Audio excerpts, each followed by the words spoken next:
Peggy 18.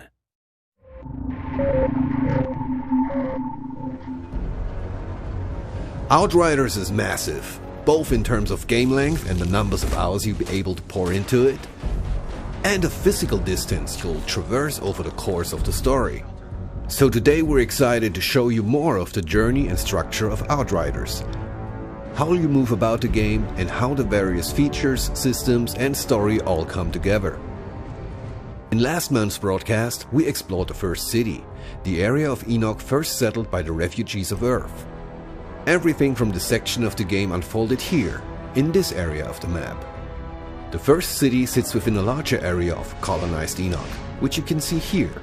Here, humans have made a life, as best as they can, and built cities, strongholds, factories, and mines as they try to survive. This is where the Outriders are first reawoken from cryosleep, and where your first hours in the game are spent. Humanity has always struggled to leave this place, with the raging anomaly storms and monsters preventing further colonization of the planet, pushing society back to the Dark Ages. As you will see though, there's a whole lot more to Enoch. As an Outrider, you're one of the few powerful enough to leave humanity's broken settlements and journey out across this hostile planet. But what does that mean in actuality? Outriders takes advantage of a hub-and-spoke structure, connecting busy, settled areas, the hubs, with combat arenas and free roam areas, the spokes. The main story missions push you through the game, and a large number of side quests and additional content can be discovered on or off the beaten path. As side quests scale to your level, so do the rewards. It means even early side quests can be meaningful played late in the game. And it's worth saying side quests aren't fluffy objectives that take place in the same play spaces you've experienced in the main game. They're new, bespoke areas of Enoch that you could miss entirely, and they often reveal more secrets about the world and lore. Let's travel quickly to Eagle Peaks, the snow-capped mountains that encase the war zone, to take on a side quest there. Is this your whole company? There used to be more of us. Something happens to the men up in these hills. We hear voices. Some leave and don't come back. Same for anyone who goes looking for them. But maybe an altered could have more luck in finding them. Could you lend a hand? All right, let's play detective. If I was a missing soldier wandering off into the night hearing voices, where would I go?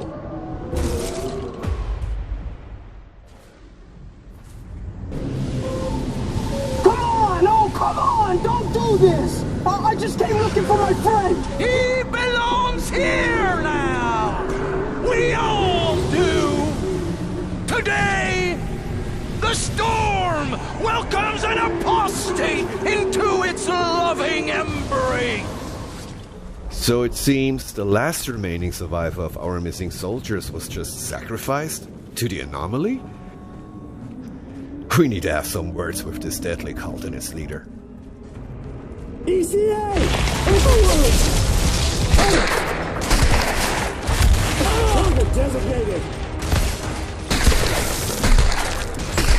They've got nowhere to run!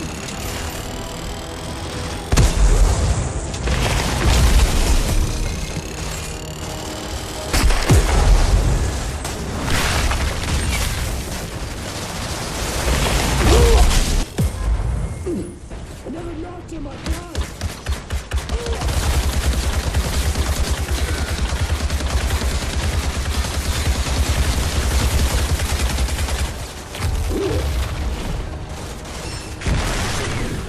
We're only giving you a small taste of this little side adventure.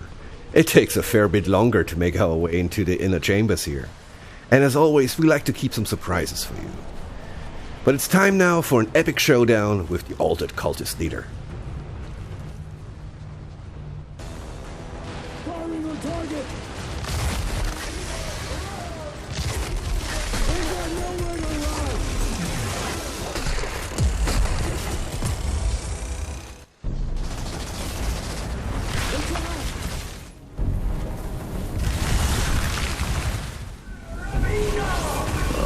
Seems you had yourself a little cult brewing up here.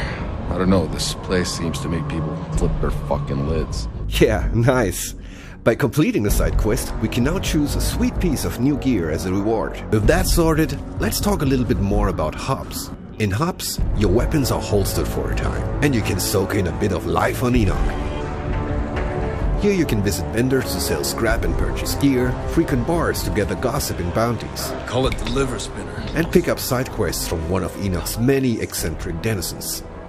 What exactly is your business? Certain mercenary services?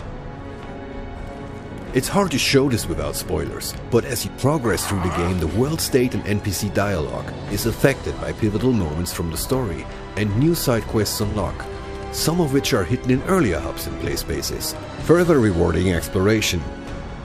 Combat feats also come with achievements. Complete a collector's quest like a bounty or monster hunt, and NPCs will recognize and reward your triumphs. In bringing to life a new sci-fi universe, we are adamant that these settled areas feel dynamic and alive. Oh, and if monster hunts piqued your interest, stay tuned for a future broadcast to learn more about them. Well, this should be interesting. Crucially, hubs also allow you to check in on your Outriders truck and crew, which will grow as you progress throughout the game. We're going to talk more about the Outriders truck in the future, but its primary function is to transport you through the world, bringing many of the features of a town with it. All the functionality you'd expect from a hub hits the road with you. Your weapon vendor, your crafting, your crew. The truck is a moving RPG village. Now you don't operate the truck yourself. That job falls to your driver, Jakob, who we will talk more about later. But the customization options are vast, so you can personalize your ride along your journey. Okay, let's pack up and hit the road now. I need to head to the forest to continue my journey. Let's take a quick moment to introduce the crew. Your ride or die is accompanying you on your quest to discover the source of the signal. Here we can see Jakob, who drives the truck and can handle any customization of the vehicle. Jakob was with your Outrider during the first arrival on Enoch, 30 years prior. A bright-eyed youth with an exciting life ahead of him on a new planet. Time has not been kind to poor Jakob. Here's Sahidi, who we met in the last broadcast. One of the few people on Enoch with a grasp on science and how to get mankind out of the pickle they happen to find themselves in. You can talk to Sahidi for weapon mods and crafting. We'll be talking more about this topic in the next broadcast. Finally, at least for the moment, there's Bailey, who has been appointed to your team by Corrigan, the Grand Marshal of Trenchtown, who's allowed you travel through the various sectors of the settlement. Let's go. Bailey hates the arrangement as much as you do, but is forced to join the journey.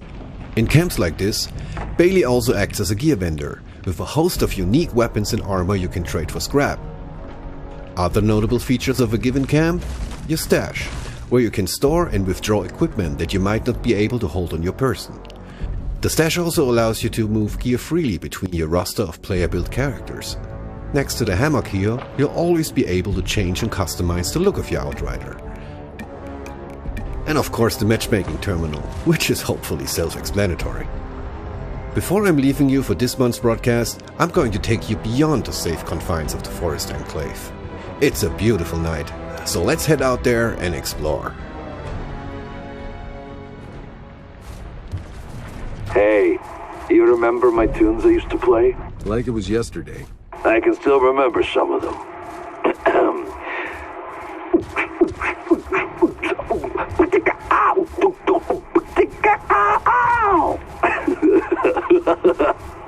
Please stop, Jakob.